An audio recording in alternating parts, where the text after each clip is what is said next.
something. The Emperor is dead. The Emperor died. That's what people say.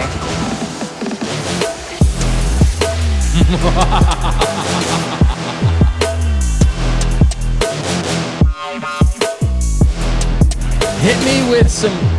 Let's start with pros tonight, Dan. Okay. Let's start with some pros. Keep it Actually, positive. I feel like maybe the fact checker needs to hit some pros. Yeah, there was a lot. I liked the movement in this episode. Yeah, there's some good action, some strategy. There's so many pockets of good things. You're like staring me down. Pockets. No, yeah. There's in a vacuum. There's a lot that happened in this episode. Let her speak. Sorry, keep going. A lot that happened in this episode. There's some moments that were better than others, but it was cool. I enjoyed it. Okay. Overall. Yeah.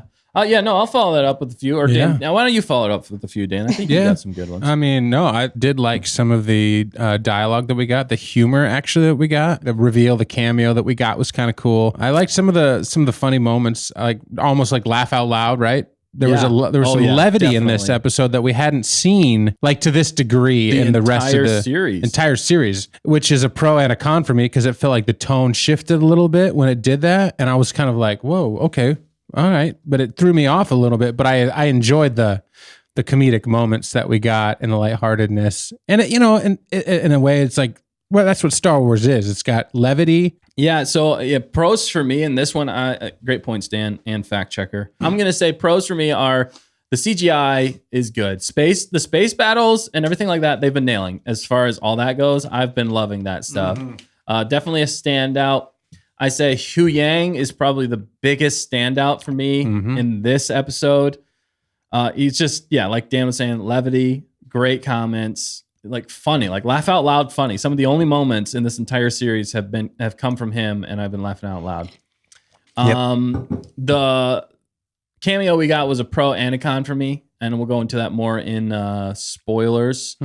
Thrawn was definitely a pro for me in this episode, because I felt like they were actually doing a decent job with making him, but it was just the way in which they delivered it. I feel like it could have been improved upon slightly, and it might have just been more the character that he was talking to the entire time. Yeah. But I did appreciate some of that.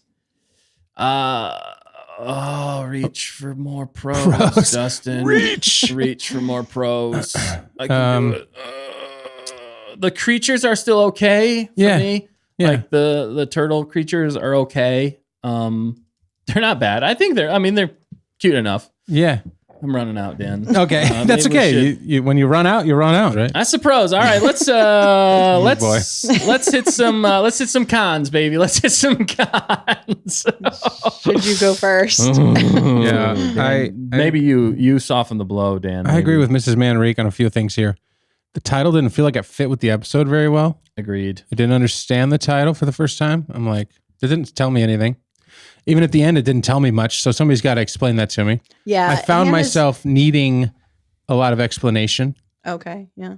Hannah's got maybe some thoughts that she'll share in the spoilers about the title. So that'll be helpful. I did see some things, but okay. Yeah. The problem is still if you need explanation. Some of the cons as far as the all over the placeness. Once the episode got to about the 50% mark. Placeness?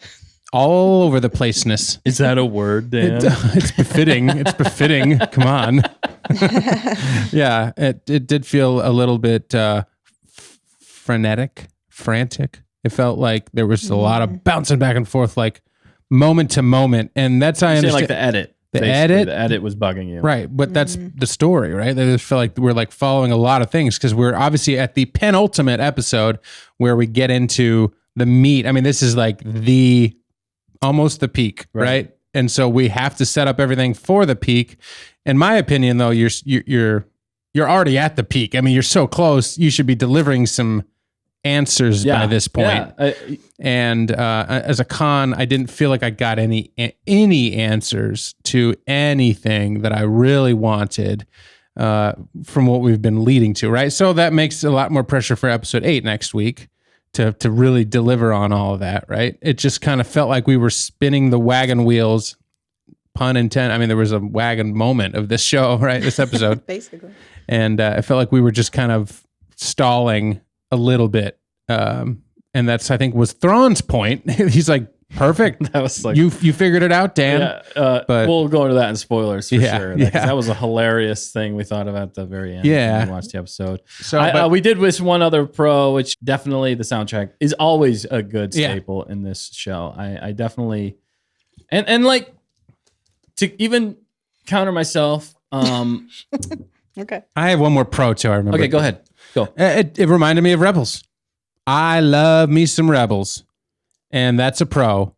Nice. But when we get back to cons, which I guess we're still in cons, You know it's what's- also a con. What's surprising to me in that is that is a pro and a con for me in this episode. That's what I'm saying. Yeah. Yeah. This For is the sure. first time where I felt like it was a pro and a con Yeah.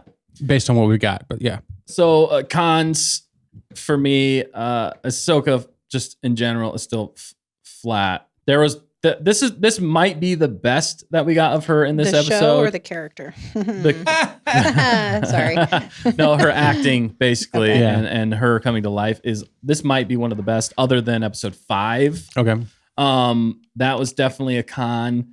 The fight scenes in this were not necessarily the space battles, but the ones on the ground were bad. Just bad. The for me. worst. The Just worst that we've seen in this The- show. Yeah. The dialogue There's a lot going on between there, them. There are moments in this where it's like, oh, this is painful to watch in some ways for me. It was like, that was bad. Like awkward. Ahsoka still waits forever before she says anything. I'm trying not to get too spoilery, but it irritates me. Okay. It irritates me. And, yeah, where did we actually go in this episode? That's the thing. I try and think about it from a story perspective, and I'm like, what did we learn? Right. Where have we got? Where are we going? I still don't know fully. I mean, we know that's been going the entire season. Right.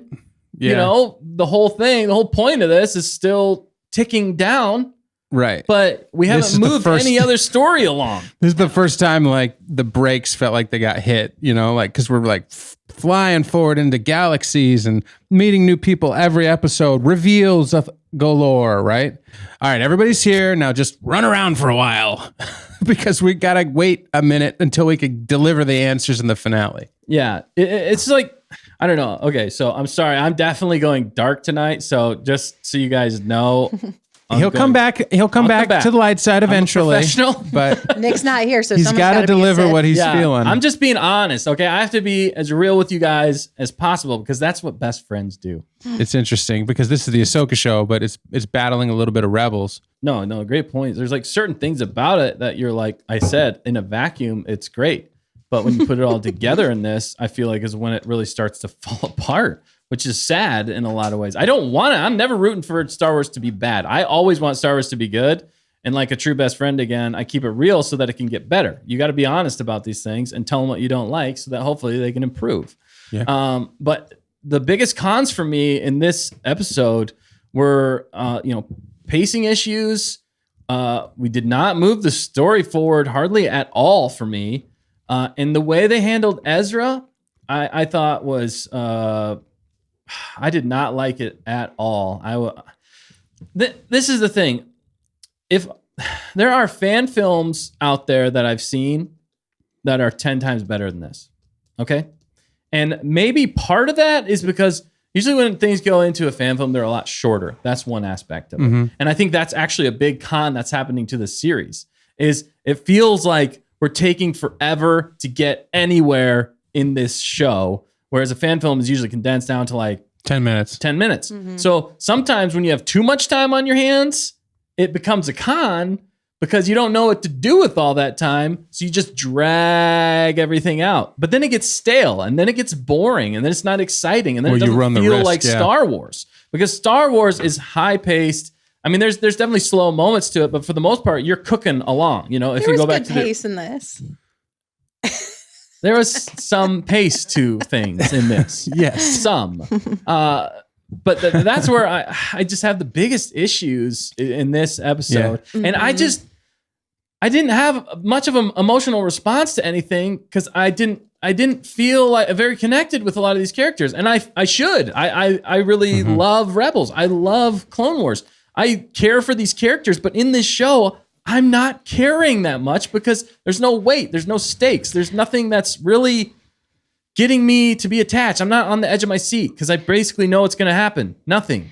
You guys know these characters and love them so much, just as you said, that now seeing them, so you had really great expectations for what you were going to see, and so the slightest thing being off is really hitting you hard, unfortunately.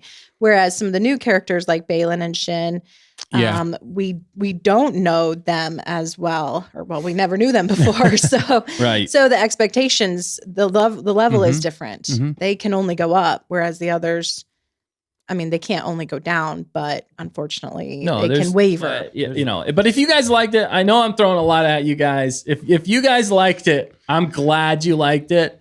And maybe I'm just coming from a totally different perspective, which I am.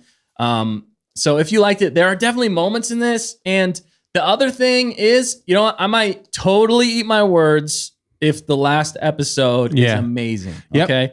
That is my last hope for this. And I'm hanging on by a thread at this point. But if he can pull me up from that thread, I will eat my words and say this is a fantastic series, but I will also say, why did you save it all for the very last episode of the show? And why didn't you make it a movie? So he's always got his rebuttal figured out for next week, even if it is good. Is what I he's do. saying. I'm Thrawn. I'm always 2 steps ahead. Ooh, you're always beating yourself at your own chess game. Yeah, exactly. I'm going to rate this one, for me, a 3 out of 5. That's where I'm at. All right. What about you, fact checker? I would rate it a 4. 4 out of 5 for me. Oh, okay. I am going with this one. I'm going to rate this one a 2 out of 5. Ooh, I wonder if you're going to go And that low. that's fair. This is the lowest one for me. And maybe it's a compounding of things I've been feeling this entire show. Yeah, it is. I know it's definitely that, but there are moments still that in some ways are unforgivable. And I think you're right. I mean, I get it. Like, you got to set up. You got to get everybody in place for this finale. But again, it feels like without the emotional weight, you put so much pressure on the finale to deliver tears and laughter and joy and, upsets if people die. And, you want to feel that weight going into it. I think we're already feeling the weight of what's going to happen. Where's the wow factor? Yeah, where's the wow?